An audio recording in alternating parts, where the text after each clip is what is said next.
I was standing in the doorway of Ink. Brew on State Street, frozen with embarrassment and panic, watching the owner, a man I'd seen countless times but never actually spoken to, sitting at the corner table with my leather journal open in front of him, reading my most private thoughts like they were the morning newspaper. My heart hammered against my ribs as I watched his dark eyes move across pages filled with terrible poetry, stream of consciousness rants about my quarter-life crisis, and mortifyingly honest confessions about feeling lost in a city of 8 million people. When he looked up and saw me standing there, his expression wasn't what I'd expected. Instead of embarrassment or the polite discomfort of someone who'd accidentally invaded another person's privacy, there was something that looked almost like recognition in his eyes. Like he'd been waiting for me to come back, like those pages contained something he'd been searching for without knowing it. "You left this yesterday," he said, his voice carrying just a hint of an accent I couldn't place. "I was hoping you'd come back for it." If you're enjoying this story, don't forget to hit that subscribe button and ring the notification bell. It really helps the channel grow. "You read it," I said, my voice coming out smaller than I'd intended. It wasn't a question I could see from the way the journal lay open, from the careful way he was looking at me, that he'd done more than just flip through to find my contact information. I did. He closed the journal gently, but didn't hand it back to me. "I'm sorry. I know I shouldn't have, but..." "But what?" I stepped into the coffee shop, letting the door close behind me even though every instinct I had was screaming at me to run. The late afternoon crowd had thinned out, leaving just a few laptop-wielding customers scattered throughout the warm, book-lined space. But I recognized something in your writing, something I thought I was the only person who felt. I stared at him. This man I'd observed from a distance for months without ever working up the courage to do more than order coffee and mumble thank you.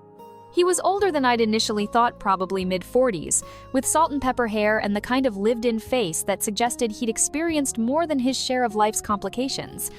There was something about the way he held himself, the careful set of his shoulders, that made me think he was used to carrying other people's secrets. "What's your name?" I asked, realizing I'd been coming to his coffee shop for 6 months without ever learning it.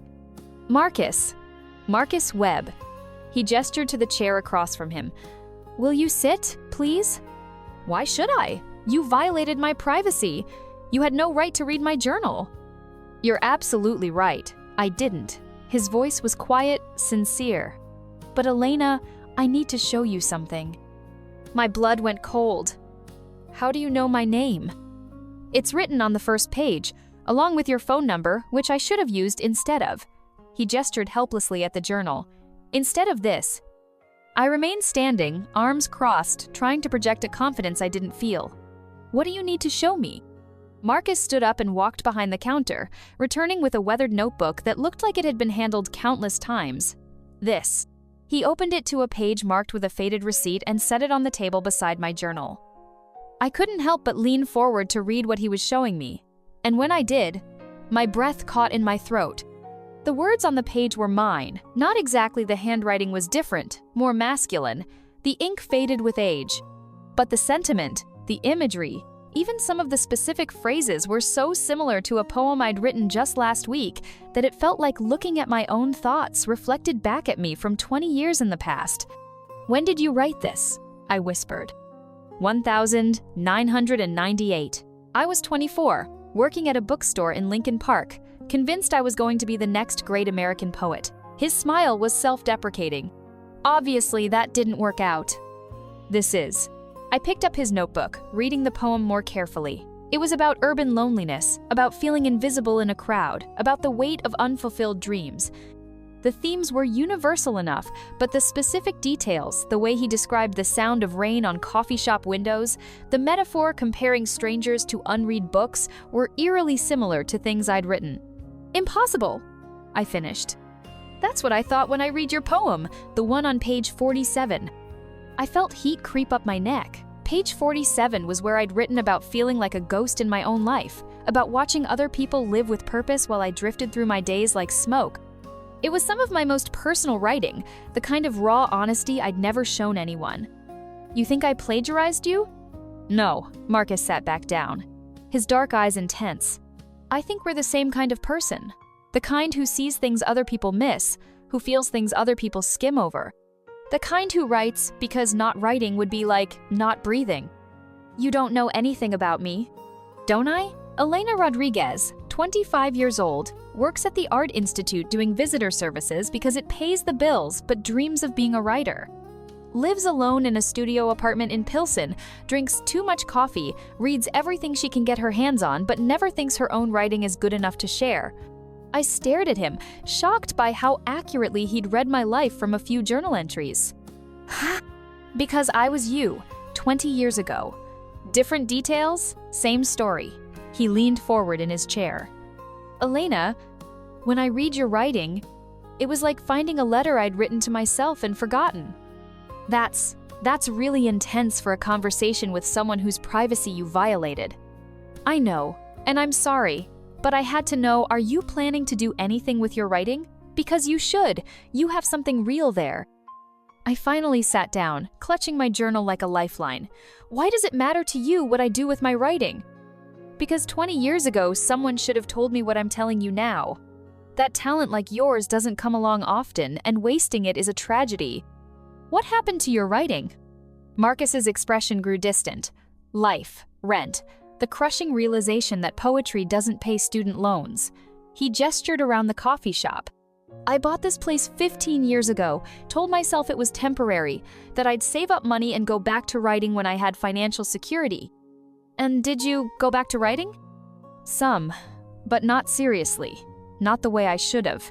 He looked at me directly. Elena, I don't want to watch someone else make the same mistake I did. So, what are you suggesting? That you let me help you. I still have connections in the literary world, editors, publishers, people who know good writing when they see it. Your work deserves to be read.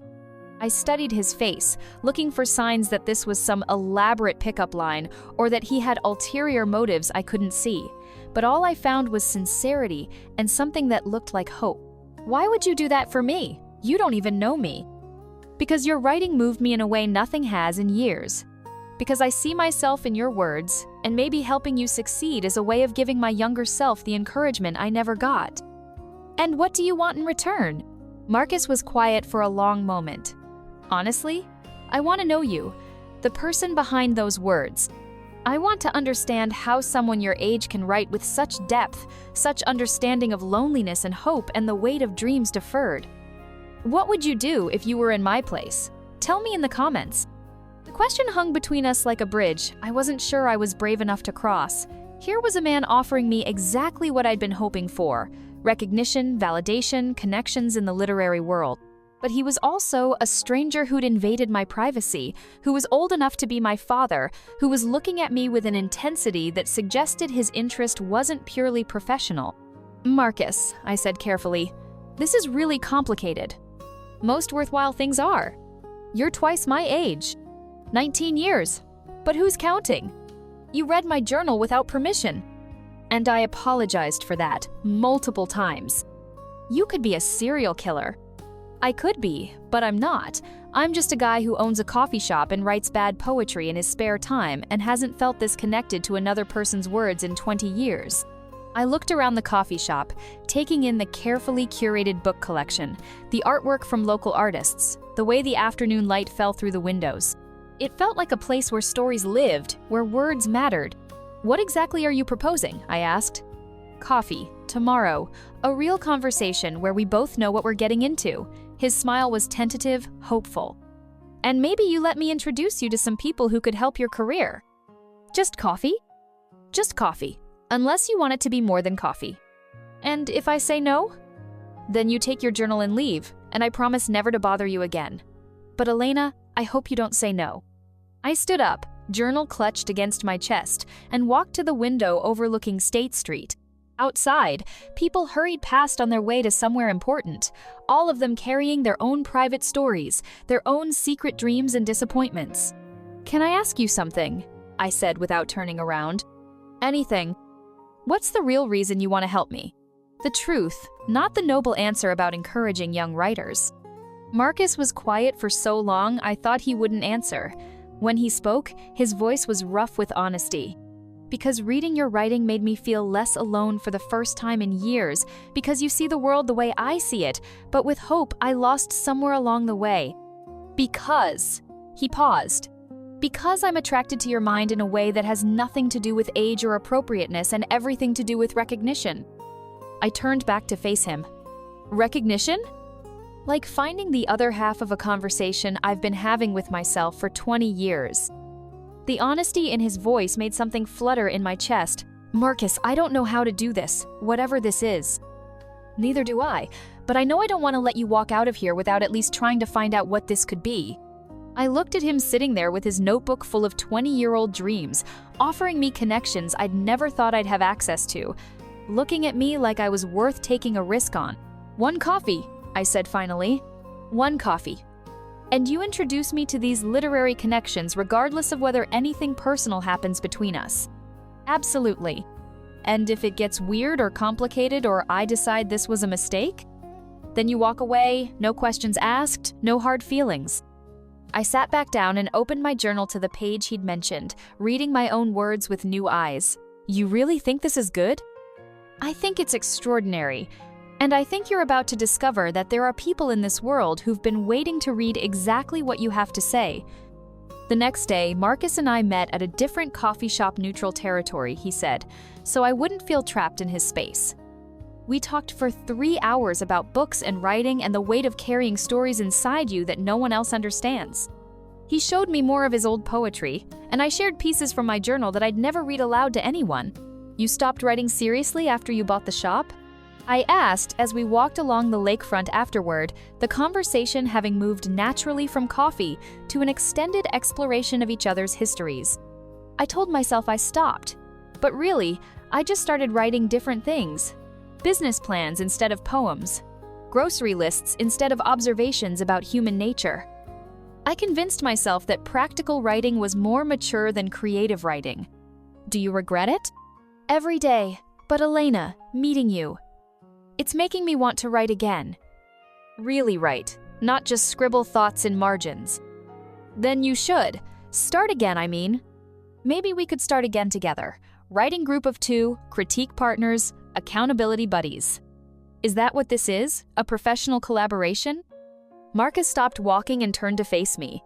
Do you want it to be just professional? I don't know. This is all happening really fast, and I'm not sure I trust my judgment when it comes to older men who seem too good to be true. What would help you trust your judgment? Time, honesty, proof that you're interested in my mind as much as anything else. Have you ever had someone believe in your talents more than you believed in yourself? Share your story in the comments. 6 months later, I'm writing this from the corner table at Ink Brew, where Marcus first found my journal. My first collection of poetry comes out next month with a small but respected literary press-own of the connections Marcus introduced me to who believed in my work as much as he did. We've been writing together every morning before the shop opens, pushing each other to be braver, more honest, more willing to put our truths on the page. The personal side of our relationship took longer to develop than either of us expected, but maybe that was what made it work. We spent months building trust through shared words before we ever shared anything else.